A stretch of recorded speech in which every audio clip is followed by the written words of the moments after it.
Would you believe me if I told you that I used a Crayola marker to create this beautiful hand lettering? Because I did.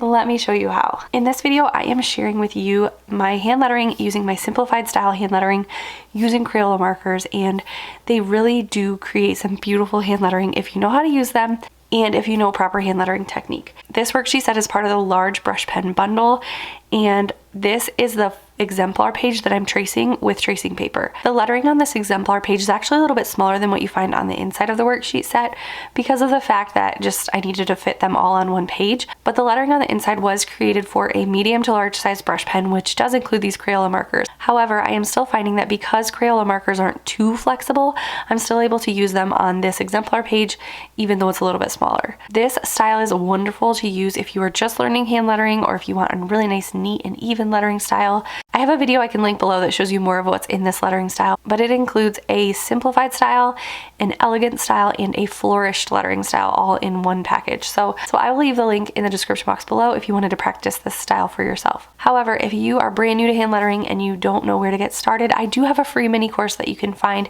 at howtohandletter.com/mini course, and you can join the tens of thousands of other people who have gone through that mini course to help them on their hand lettering journey. So if you want to create beautiful hand lettering like this, even if you're just using a Crayola marker, make sure to check out that mini course. Let me know what style you want to see next using these Crayola markers, but until next time, happy lettering.